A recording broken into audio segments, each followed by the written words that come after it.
Bonjour à tous, chers membres du Golf Club de Toulouse et bienvenue dans ce 12e numéro de Confino Golf, saison 2. Aujourd'hui au programme, le portrait d'Arnaud Favier, l'un des associés du groupe Cantine à la Une, qui est notre partenaire pour la partie restauration, puisque le club a repris la restauration dès que ce maudit confinement aura cessé. Un portrait d'Arnaud donc, suivi d'un cours de Thomas Fournier sur le putting, le troisième après celui qu'il a donné en milieu de semaine. Et puis, dans cette fin de semaine consacrée au Masters, il va falloir trouver un tout petit peu de temps pour aller faire les courses et pour pouvoir préparer le cocktail du samedi avec Bear Brothers et la recette de cuisine de dimanche, une épaule d'agneau à la cuillère, la recette de Jean-François Piège, qui vous sera proposée par Arnaud. Bonne fin de semaine à tous.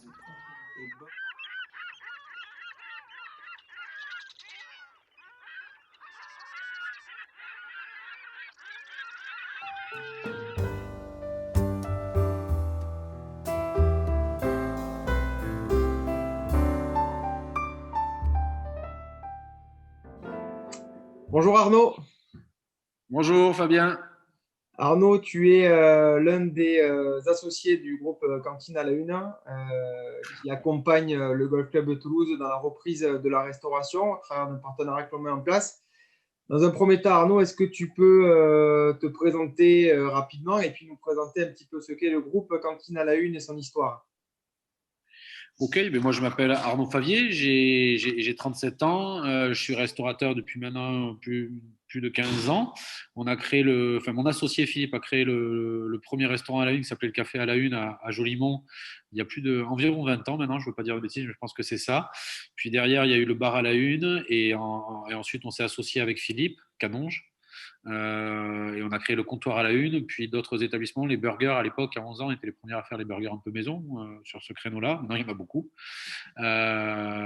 Ensuite, on a créé une formule traiteur qui s'appelait le traiteur à la Une et qui s'adressait essentiellement aux hôpitaux et aux entreprises. Et puis par la suite, je crois qu'il y a 7 ou 8 ans, je ne vais pas dire de bêtises, on a créé le premier bistroquet, puis on a racheté dans la foulée le Pescador, qui était rue Labéda, pour monter la cantine à la Une. Et il y a 4 ans maintenant, on s'est exporté un petit peu à l'E4 pour développer le groupe sur un établissement qui s'appelle Ginette, qui est un club de plage. Donc voilà. Et aujourd'hui, on continue notre développement de groupe avec le petit dernier qui est le lac du Bistroquet où Thomas et Philippe se sont installés à Auxonne. Et puis maintenant, il faut s'occuper du golf de Vieille Toulouse qui va être un super et sacré challenge. Exactement. Tu Voilà. as décrit des endroits différents, des endroits avec des concepts un petit peu différents. Il y a quand même une identité propre au bistroquet, ce concept que vous avez mis en place au centre-ville. Est-ce que tu peux nous en parler un petit peu plus en détail? Ouais, tout à fait. On a mis une petite dizaine d'années, comme je vous l'ai dit, à faire plusieurs choses, des traiteurs, des burgers, du resto, des tapas. Bon, on a un peu centralisé tout ça et on s'est dirigé vers une carte avec des produits spécifiques, à savoir des fours à bois, etc., des recettes vraiment typiques et logotées à la une. Et puis, on l'a développé, on s'en sert comme base pour tous les restaurants. C'est-à-dire que maintenant, on utilise quand même un schéma qui fonctionne avec des produits qui normalement plaisent aux gens, comme le banoffee qu'on fait depuis 20 ans, des choses comme ça, quoi. C'est un peu ça l'idée, avoir une gamme et un fonctionnement tout en travaillant sur du circuit court, parce qu'on prend nos volailles dans le Gers, etc. Bon, je ne vais pas tout énumérer, mais le circuit court a un aspect hyper important pour nous depuis quelques années maintenant.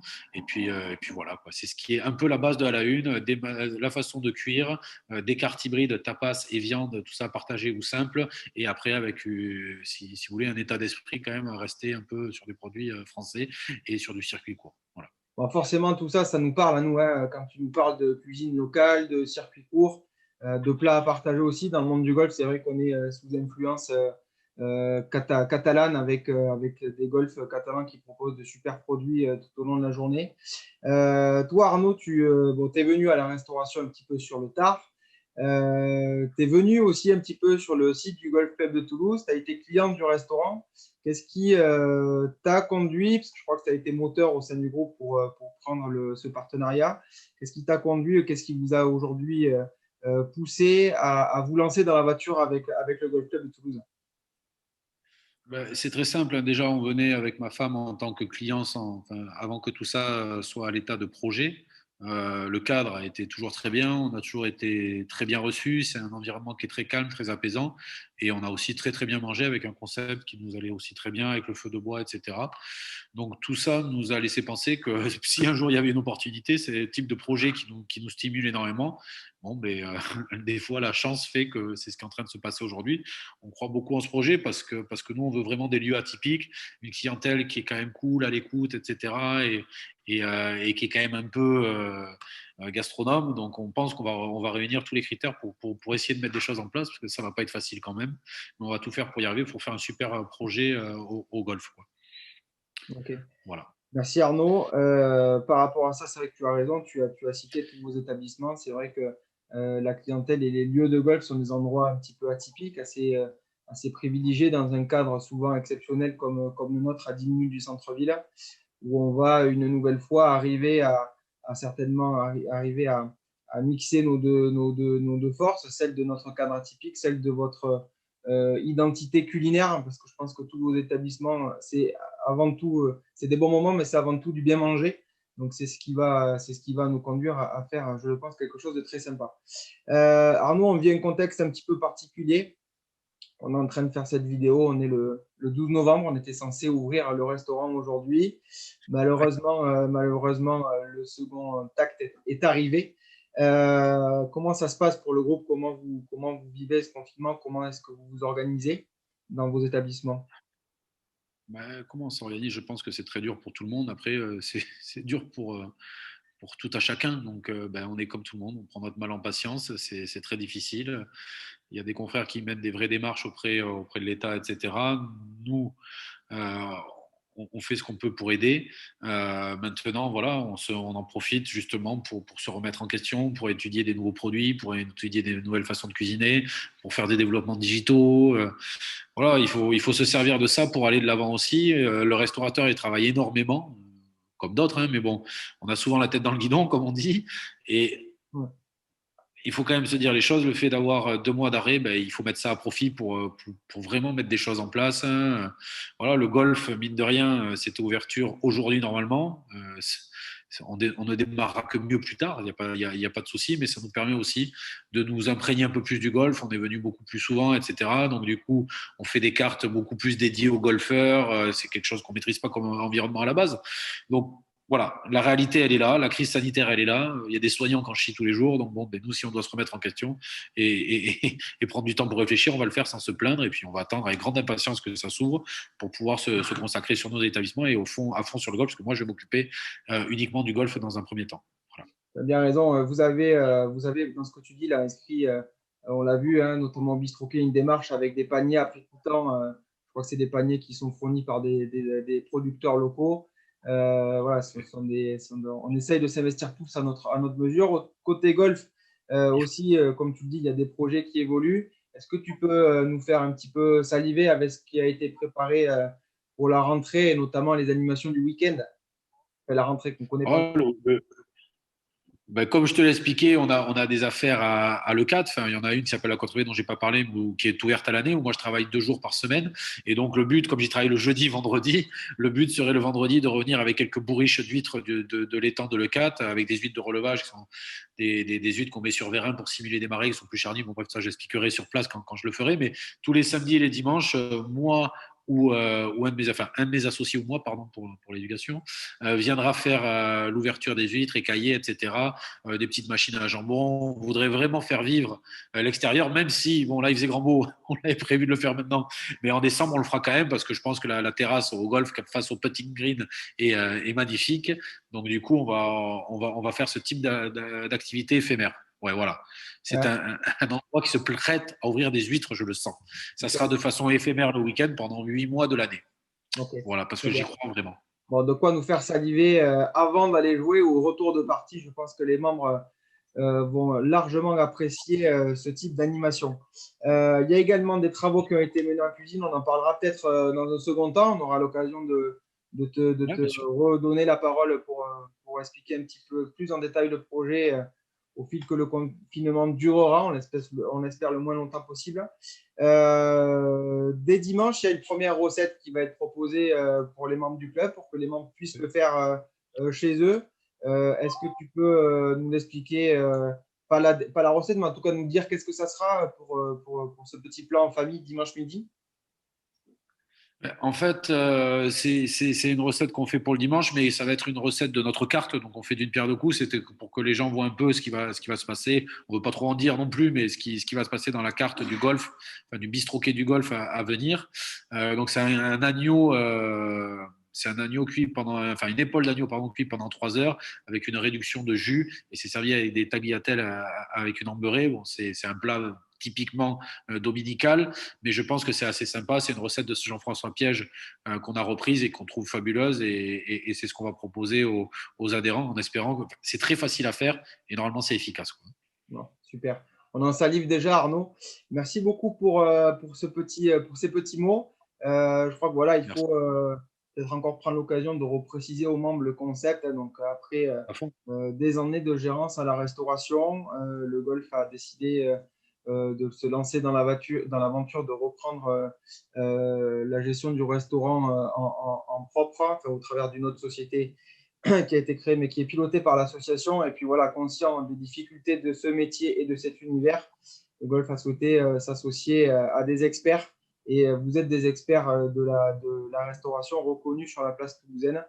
Donc voilà, c'est dans ce cadre qu'un partenariat a été monté avec la cantine à la une et plus précisément avec les établissements bistroquets, puisque c'est le concept qui sera repris au restaurant du golf sur nos beaux coteaux. Voilà. Merci Arnaud. On est trois, je finis de le préciser, pardon Fabien. Il y a donc Philippe Canonge, Thomas Chérubin, qui est mon associé depuis 12 ans, et moi-même. Voilà. On fera la présentation plus tard avec les travaux, ce qu'on va faire, les horaires, tout ça, on expliquera tout ça par la suite. Exactement. Moi, je crois qu'Arnaud, tu as du boulot en cuisine pour cette petite épaule d'agneau. À très bientôt. Allez, à très vite. Au revoir. Ciao, ciao, merci Fabien.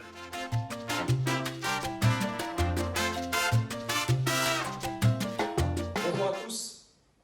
On continue sur nos leçons sur le thème du putting. Alors aujourd'hui, on va parler un petit peu d'un thème particulier qui s'appelle les yips. Alors les yips, je ne sais pas si vous connaissez ce mot. Alors le yips, c'est pour les droitiers, c'est souvent la main droite qui au moment de l'impact devient un petit peu folle. Vous voyez que c'est nerveux, ça se passe surtout au niveau de la tête.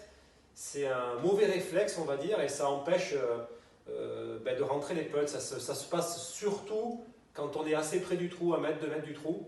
Et pour les gauchers, c'est l'inverse, c'est la main gauche qui devient un petit peu folle, donc c'est incontrôlable. Donc il n'y a pas vraiment de remède miracle pour le yips. Par contre, là où on peut quand même trouver des petits pansements et qui marchent très bien, puisque j'en ai chez quelques élèves qui ont des problèmes de yips. Donc, quelles sont les solutions pour avoir moins de yips? Alors, le yips peut venir d'une fatigue mentale. On est fatigué, ça peut se manifester par des yips, manque de sommeil et également l'alcool. C'est que si l'alcool peut aussi se manifester par des yips. Donc, qu'est-ce que je vais avoir comme solution pour neutraliser cette main qui devient complètement folle et qui du coup, la phase de club fait un peu ce qu'elle veut, elle fait n'importe quoi et puis c'est incontrôlable. Et plus on va en faire, et c'est le conseil aussi que je vais vous donner, c'est que ne vous entraînez pas si vous avez des yips. Il faut couper, laisser un moment avant que ça peut revenir de manière plutôt naturelle. Mais vraiment, faites attention de ne pas insister. Des fois, on se dit j'ai des yips, continue à m'entraîner, mais c'est de pire en pire. C'est une action trop répétée en fait. Donc, quelles sont les solutions? Première solution, premier grip. On va jouer essentiellement sur le grip. Donc, le grip inversé. C'est-à-dire qu'en général, quand je suis droitier, c'est main gauche en haut, main droite en bas. Donc là, je vais prendre un grip inversé et je vais chercher à bloquer cet angle de poignet là. Cet angle ici, je cherche à le bloquer. Donc, je cherche pendant mon mouvement à garder cet angle bloqué. Donc ça peut marcher. Il faut essayer. Deuxième grip. La fameuse pince. Vous voyez, comme si je tenais un stylo ou une... Voilà, je mets la pince et je verrouille mon bras là. Et ça marche plutôt bien ça. C'est un très bon grip que j'utilise souvent en leçon pour les personnes qui ont des yips. Ça neutralise cette main et ça marche très bien. Autre solution, autre grip. Bloquer, mettre l'index contre le club, contre le grip, pardon, voilà. Et là, vraiment, ça marche aussi très bien. Vous voyez, hop, là, ma main ne peut pas vriller. Donc, ça stabilise ma tête de club, donc ça marche bien. Et l'autre grip que je peux vous proposer, c'est de jouer en gaucher. D'accord, il y a un membre au Golf Club de Toulouse dont je ne donnerai pas le nom, mais qui joue en droitier et qui, sur les greens, hop, joue en gaucher. Donc ça aussi, c'est une très bonne solution. Voilà un petit peu les différentes solutions que je voulais vous proposer pour lutter contre ces yips. Et puis, je vous dis à très vite pour notre prochaine leçon de putting.